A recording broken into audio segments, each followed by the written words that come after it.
Los teóricos de la conspiración han afirmado que una base estadounidense está escondida en una montaña, y es donde los extraterrestres experimentan con humanos con la ayuda del ejército.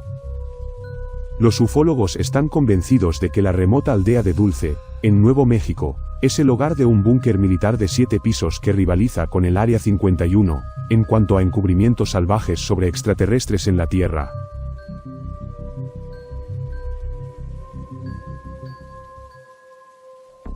Al detener su coche patrulla, Gabriel miró por la ventanilla del conductor la masa oscura que yacía a un lado de la carretera, y luego maldijo en voz baja. Durante unos breves instantes, trató de convencerse de que lo más sensato era alejarse de aquel lugar e ignorar lo que había visto. Sin embargo, su curiosidad le instó a salir del vehículo, a realizar una inspección más detallada y a confirmar lo que le decían sus instintos y sus temores. Con un fuerte suspiro, el patrullero utilizó su radio para informar al despachador de su ubicación, antes de abrir la puerta del lado del conductor y dirigirse hacia los matorrales. En el fondo, había sabido lo que iba a encontrar antes de llegar al cadáver. Una inspección superficial confirmó que este cadáver había sido dejado igual que los otros que había atendido. Una serie de hendiduras en forma de diamante habían sido talladas en varios puntos de la piel, con varias capas de piel que aparentemente habían sido retiradas de forma experta. A la criatura le faltaban los ojos, la nariz y la lengua, a pesar de que no había señales de que se hubiera producido una depredación animal más amplia. Era casi seguro que las glándulas reproductoras estarían ausentes, así como una serie de otros órganos internos clave, todos ellos extirpados en lo que se presentó como una manera limpia y estéril. Mientras observaba la ausencia de huellas, o de follaje alterado en el suelo que rodeaba el cadáver del animal, Gabriel se percató ahora del bajo estruendo de un vehículo que se acercaba. Al levantar la vista de la espeluznante escena, divisó un camión de 5 toneladas pintado con camuflaje del ejército, que se dirigía por la carretera hacia él. El vehículo comenzó a reducir la velocidad a medida que se acercaba al punto en el que había dejado su coche patrulla. Sus ocupantes le devolvieron la mirada interrogante al pasar, antes de alejarse a mayor velocidad. Mientras observaba cómo se disipaba la nube de polvo lanzada por su paso, Gabriel se encontró experimentando toda una serie de emociones. Confusión, y un pequeño grado de miedo. Pero sobre todo, sintió ira. Dirigida hacia aquellos a los que culpaba de la muerte de esta criatura. Por la muerte de todos los animales asesinados que había encontrado en los últimos meses, y por la falsedad generalizada que su sacrificio había servido para perpetuar. Una mentira fabricada con un solo propósito: mantener a los residentes locales alejados de la meseta vecina, por temor a que algo residiera allí, de lo que ni él, ni ningún otro poder terrenal, podría esperar protegerlos. La ciudad de Dulce, en Nuevo México, no existiría hasta finales del siglo XIX, cuando las autoridades estadounidenses ordenaron a la tribu apache local que se asentara permanentemente en un lugar. La población nativa americana de la zona cumplió debidamente esta instrucción, formando la reserva Jiquerile Apache, alrededor de la cual se establecería finalmente la ciudad. Durante el siguiente siglo y medio, los habitantes de esta pequeña comunidad de remanso vivirían sus vidas en relativa paz, a poca distancia de las laderas de la contigua Archuleta Mesa.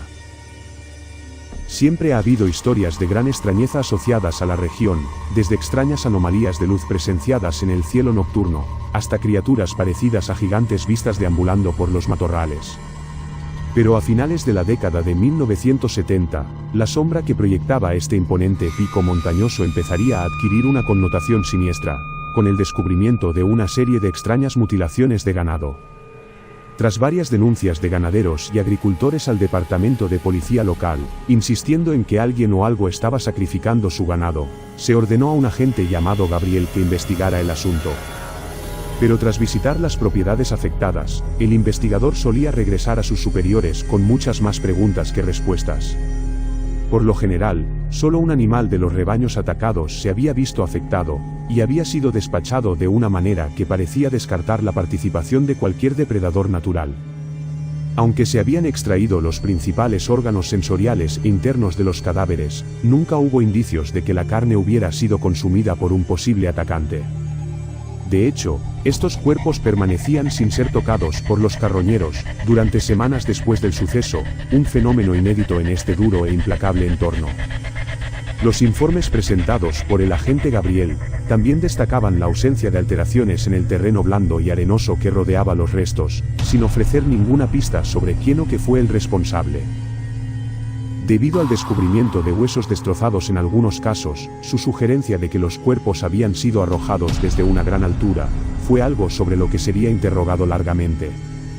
Pronto se hizo evidente para sus superiores que el oficial Gabriel no tenía una agenda fija, y no estaba promoviendo ninguna teoría en particular con respecto a las muertes de estos animales. En cambio, sus informes se limitan a documentar todo lo que encontró durante su investigación y a demostrar que había descartado todas las explicaciones más obvias de las muertes. Pero los casos no tardarían en desencadenarse, poniendo en marcha una cadena de acontecimientos que anularía cualquier esperanza que el investigador pudiera tener de mantener una evaluación tranquila y racional de los incidentes. Durante el verano de 1986, una residente llamada Jerry Julian se dirigió al departamento de policía local para denunciar que alguien había intentado secuestrarla en su casa mientras dormía. Julian explicó a los agentes que la noche anterior, ella y su marido habían salido en su camioneta a las laderas de la mesa de Archuleta para observar un poco las estrellas. Al cabo de poco tiempo, la atención de Julian se centró en una estrella en particular, que parecía moverse a través del cielo nocturno. Mientras ella y su marido miraban asombrados, el cuerpo celeste en cuestión comenzó a descender repentinamente de los cielos, aterrizando en el suelo a poca distancia. Poco a poco, la luz brillante que tenían delante empezó a disminuir, revelando una estructura metálica, de la que descendía un pequeño conjunto de escalones. A continuación, dos pequeñas figuras se abrieron paso lentamente por la pasarela metálica, antes de partir a pie en dirección al matrimonio.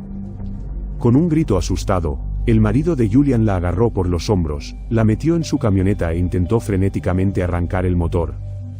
Siguió mirando aterrorizada a las dos figuras en cuclillas que avanzaban lentamente hacia el vehículo, mientras el motor no arrancaba.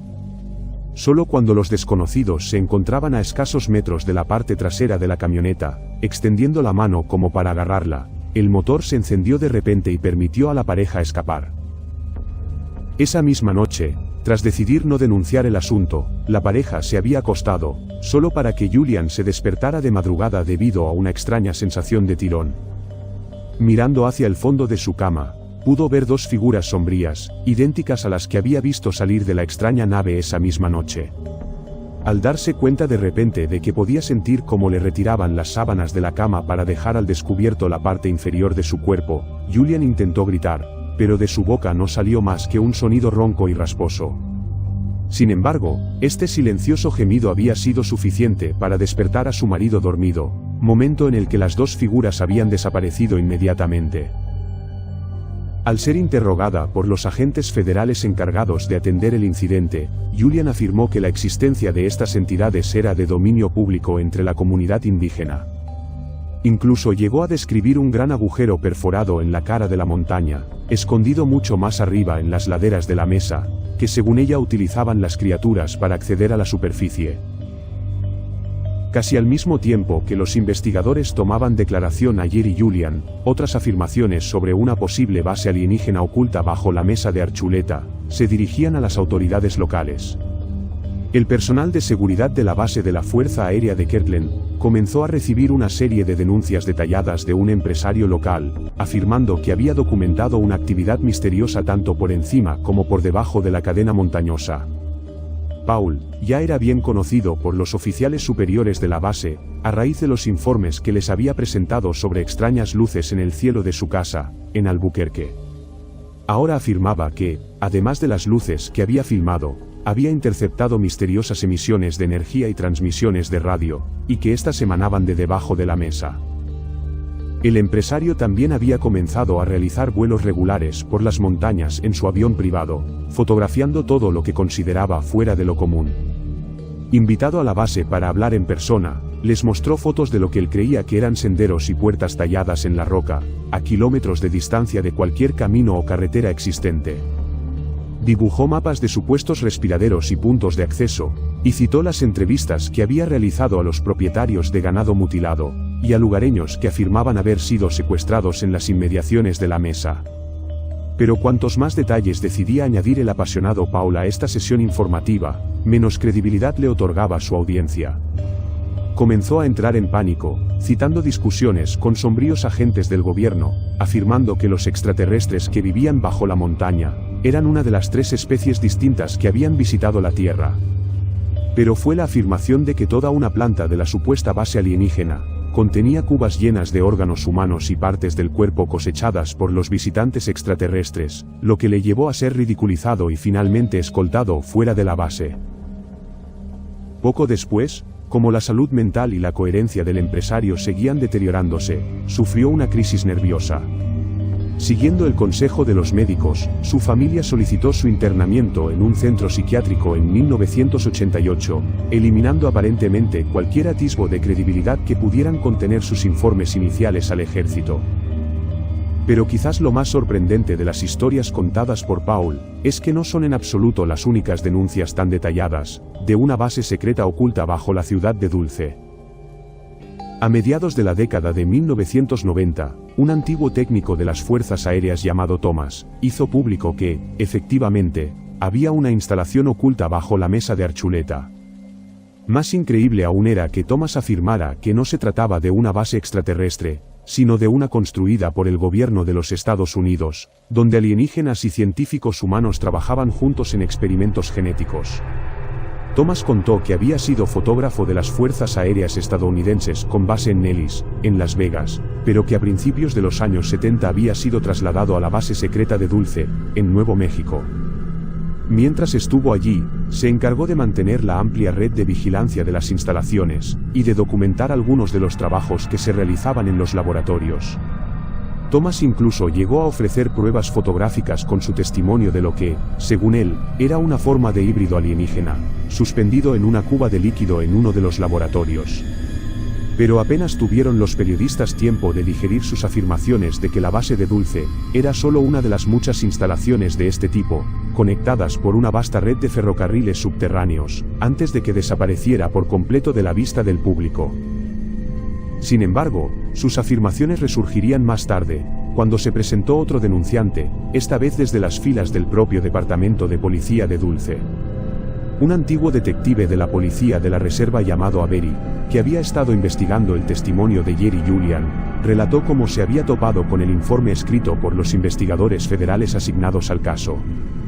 Para su sorpresa, además de los sucesos descritos por la víctima, habían incluido dibujos detallados de una extensa instalación militar, exactamente donde Julian afirmaba que se encontraba la abertura oculta en la montaña. Los planos indicaban que la base tenía 7 niveles diferentes, incluyendo bloques de alojamiento, almacenes y laboratorios.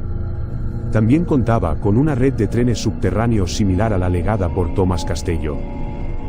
Armado con esta información, Avery declaró que había hecho varios intentos de subir a la montaña y ver la instalación por sí mismo, solo para ser derrotado por las condiciones climáticas adversas en todas las ocasiones. Para no desanimarse, utilizó una cámara térmica para documentar extrañas aberturas y respiraderos construidos en la roca de la montaña, y grabó lo que sonaba como grandes máquinas que funcionaban bajo las laderas. A lo largo de los años, el ejército de Estados Unidos se ha esforzado por negar que la base de Dulce exista, o que forme parte de una red de instalaciones subterráneas ocultas.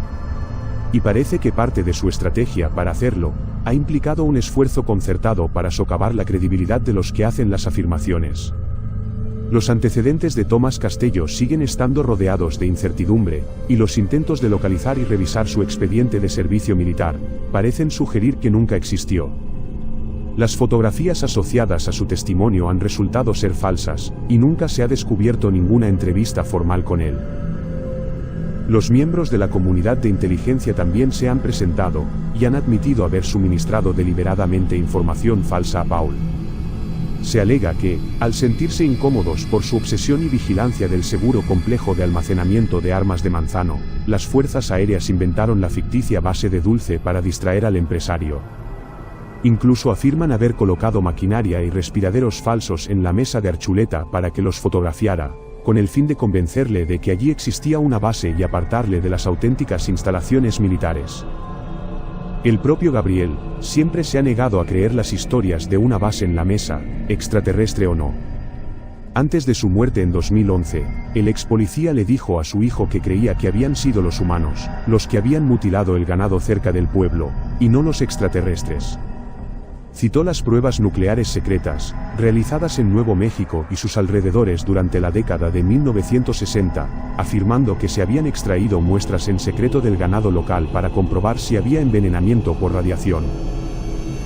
Hay casos igualmente detallados tanto a favor como en contra de la existencia de una base bajo la mesa de Archuleta, y del trabajo secreto que supuestamente se está llevando a cabo allí. Con tantas historias, es difícil saber en qué fuentes confiar.